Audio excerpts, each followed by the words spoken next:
పనికిరాని చెత్త, అవసరం లేని విషయాలు వీటి మీద శ్రద్ధ పెట్టి రాసే వాళ్ళందరికీ ఒక చెంపపెట్టు. ముఖ్యంగా ఈ దినం ఆంధ్రజ్యోతి, ఈనాడు ఆంధ్రజ్యోతికి నిర్మలా సీతారామన్ గారే మంచి స్ట్రోక్ అనమాట. దాన్ని ఫ్లిప్పర్ షాట్ అనొచ్చేమో. చెంపపెట్టు అంటారే, వీళ్ళే రాసుకుంటారు మళ్ళీ సిగ్గు లేకుండా. విషయం ఏంటంటే, నిన్న వెబ్లో ఆ పేజీలు చూసిన వాళ్ళందరికీ గుర్తుంటుంది. బడ్జెట్ సందర్భంగా ఆవిడ గత 9 ఏళ్లలో ఏ చీర కట్టుకొని ఏ రోజు వచ్చారు అని.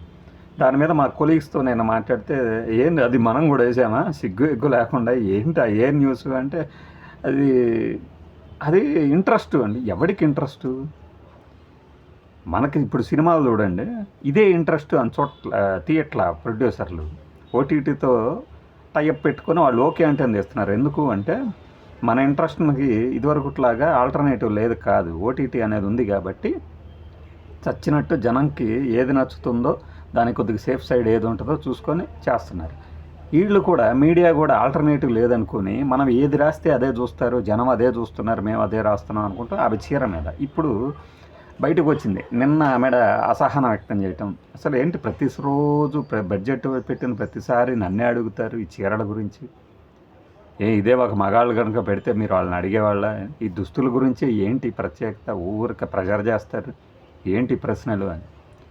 కరెక్ట్గా సరిపోయిందా? ఈనాడే వేసింది 9 ఫోటోలు పెట్టేసేసి కాగా అంటూ మళ్ళీ ఇవాళ ఆవిడ అసహనం నెట్టింట జరుగుతున్నాడు చర్చ. దీని బొందాను, ఈ రాసిన వాళ్ళ బొందా, ఈ రాసినవాడి బొందా ఈడే రాసి మళ్ళీ నేను రాయలేదు, నాకు తెలియదు, ఎవరో రాస్తే నేను పెట్టాను అక్కడ అని చెప్పడం. కాగా నిన్న కాంచీపురంలో సిఆర్ఈలో ఆవిడ కనిపించిన సంగతి తెలిసిందే అంటే ఎవరికి తెలుస్తుంది? ఎవరికేమవసరం? బడ్జెట్లో ఏముందో అసలు బడ్జెట్టే జనంకి సంబంధం లేకుండానే అనుభవిస్తూ ఉంటారు దాని పర్యవసనాలని, ప్రతిఫలాలని. ఇక మళ్ళీ ఆ మంత్రి గారు ఎవరు, మంత్రి గారు ఎలాంటి దుస్తులు ధరించారు, అది దాని ప్రత్యేకత ఏంటి, ఎవరికి ఇంట్రెస్ట్? సరిపోయిందా? ఇంకా సిగ్గు ఎగ్గు లేకుండా ఇలాంటివి రాసుకొస్తారా? ప్రత్యేకంగా ఏదో పెద్ద కాలం వేసి మరి అప్పట్లో ఆ శారీ, ఇప్పట్లో ఈ శారీ అంటే ఎన్నికలను దృష్టి పెట్టుకొని ఇది వస్త్రధారణ చేస్తే ఆ తరహా వాళ్ళందరూ ఆహా ఓహో మా వాళ్ళే కదా అని ఓట్లు వేస్తారని వీళ్ళు అనుకుంటారా? వాళ్ళు అనుకుంటున్నారని మనం రాస్తామా? ఫ్లిప్పర్ షాట్ పడిందా? అయినా సరే ఎహప అన్న మీకు వహవా అన్నట్లుగా ఫీల్ అవుతూ రాసుకుంటూ ఉంటారు ఇలాంటి స్టోరీలు. ట్రంప్ పెట్టుకున్న వాచి తెలుసా? చంద్రబాబు గారి ఉంగరం తెలుసా? జగన్మోహన్ రెడ్డికి ఉన్న ఇది తెలుసా? పవన్ కళ్యాణ్కి ఉన్న ఆ ఉంగరం ఇదేంటి, మెడలో ఆ చైన్ ఏంటి, చిరంజీవి మధ్య ఇలా ఎందుకున్నారు, అలా ఏంటి? ఇది నిజంగా ఏదన్నా సమాచారము, దానివల్ల ఉపయోగము, ఎంటర్టైన్మెంట్ ఉంటే ఓకే. కానీ ఈ పకోడీ న్యూస్ ఏంటి, ఎలా పడితే అలా రాసేసేసి. నేను అనుకుంటున్నాను సరైన స్ట్రోక్ తగిలింది అని. ఇంకా స్ట్రోకులు ఉన్నాయి, బడ్జెట్ స్ట్రోకులు. అవి ఏంటి అంటే, అద్భుతమైన హెడ్డింగ్ పెట్టేసాడు ఒకడు, అమరావతికి భరోసా అని.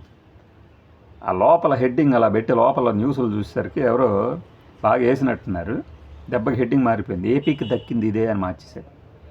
అంటే మనం ఏం పెట్టినా చెల్లిపోతుంది, ఎలా ఉన్నా చూసేస్తారు అనుకునే వాళ్ళకి నిర్మలా సీతారామన్ కానీ స్పందన చంపపెట్టుగానే భావిస్తాను. సరిగ్గా వ్యవహరించారు ఈ విషయంలో మాత్రం. ఇంకా ఇలాంటి స్టోరీలు మీకు చాలా కనబడతాయి, మీరు వెతుకుతూ ఉండాలి. కానీ ఏంటి ఇవెందుకు పెడుతున్నారు? బడ్జెట్లో ఏముంది, ఏం లేదు, పరోక్షంగా ఏమొస్తాయి, పరోక్షంగా ఎలాంటి భారం పడుతుంది, సాయం ఎలా అవుతుంది, వీటిని విశ్లేషించే ఇది లేదు. కానీ ఒక వ్యక్తి తాలూకు వస్త్రధారణ, శిరోజాలు అంటే హెయిర్ స్టైలు, వీటిని బట్టి వాళ్ళు ఏం సంకేతాలు ఇవ్వబోతున్నాం రాసేస్తామా? ఇదే జర్నలిజం.